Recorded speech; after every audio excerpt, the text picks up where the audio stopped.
Vou falar hoje de uma ameaça em cibersegurança que está subindo nos rankings de um jeito bem silencioso, mas muito rápido. É a CWE 400, ou consumo não controlado de recursos. E a gente vai entender por que essa fraqueza, que parece tão discreta, de repente se tornou tão importante. O que logo de cara chama a atenção é essa subida.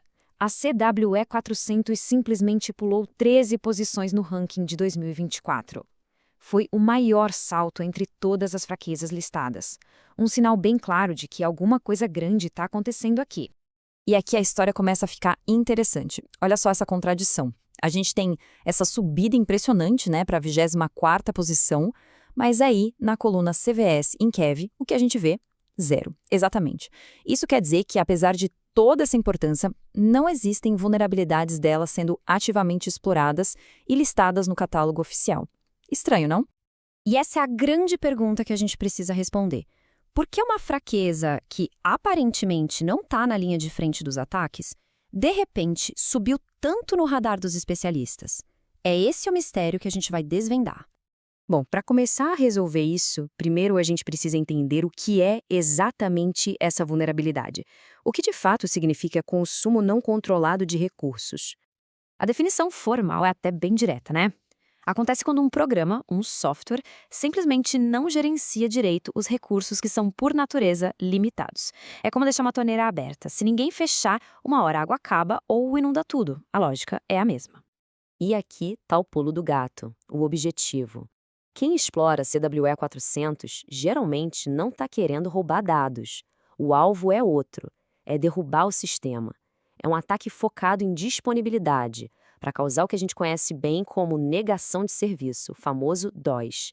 A ideia é deixar o sistema fora do ar para todo mundo. E os alvos desse ataque são, basicamente, os pilares de qualquer sistema computacional. A gente está falando de memória, do poder de processamento da CPU, da banda da rede, enfim, qualquer recurso que seja finito pode ser explorado até se esgotar completamente. Certo. Então, como é que essa vulnerabilidade aparece? Na maioria das vezes, ela nasce de três tipos de falhas de programação que são até bem comuns. Vamos dar uma olhada em como isso acontece na prática? As causas geralmente se encaixam nessas três caixinhas. Primeiro, a mais óbvia, a falta de limites. O programa simplesmente não impõe um teto para o uso de recursos. Segundo, o famoso vazamento, quando um recurso é usado, mas nunca é devolvido para o sistema. E terceiro, algoritmos mal escritos, que podem ser forçados a consumir processamento de forma absurda. Esse pedacinho de código Java é um exemplo perfeito da falta de limitação. É um loop que fica aceitando conexões e, para cada uma, cria um processo novo, uma nova thread, sem nenhum tipo de controle. É muito fácil para um atacante inundar isso com conexões e simplesmente esgotar todos os recursos da máquina. E aqui, um clássico dos vazamentos. O código abre um arquivo para ler alguma coisa, mas esquece de fechar depois. Parece pouco, né? Mas cada vez que isso roda, um descritor de arquivo fica preso, ocupado. Com o tempo, o sistema fica sem descritores disponíveis e começa a falhar em tarefas básicas.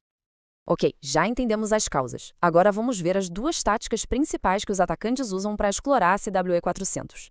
Basicamente, a gente pode separar os ataques por volume e ataques por conteúdo. A diferença aqui é fundamental.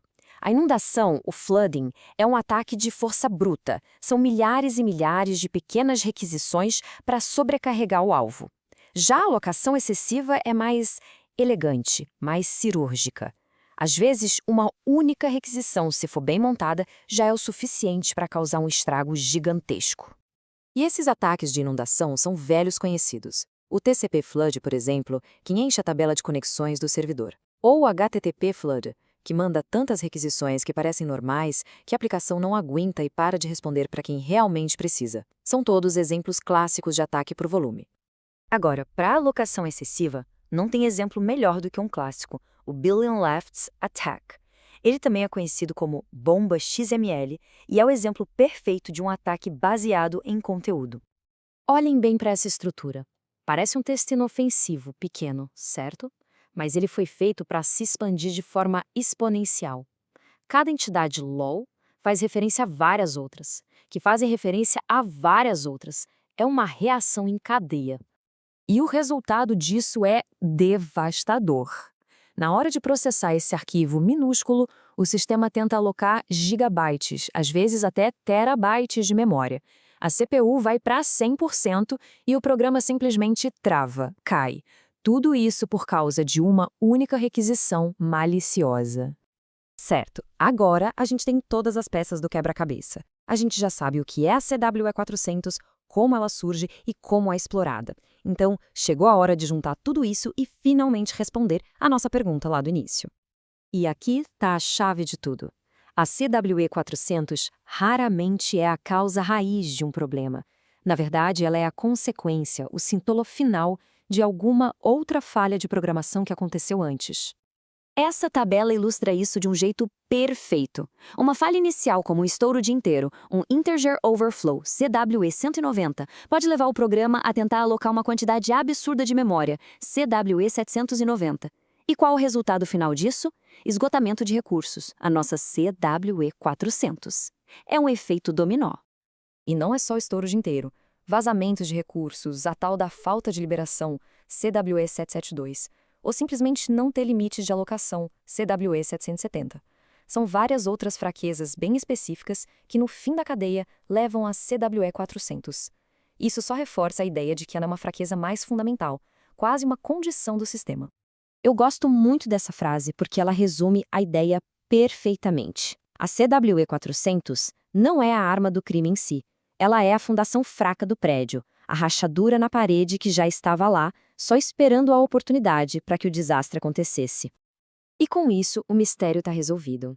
Aquele salto de 13 posições no ranking não foi porque os hackers de repente acharam um novo jeito de atacar. Foi porque a indústria de segurança como um todo está ficando melhor em detectar e entender essa condição fundamental. A conscientização aumentou, as ferramentas melhoraram. E para fechar, fica essa reflexão. A CWE400 é um lembrete de que a estabilidade de tudo que é digital depende do controle cuidadoso de recursos que são finitos. E a grande questão que fica no ar é, em quantos outros sistemas essa fundação instável pode estar lá, quietinha, só esperando para ceder?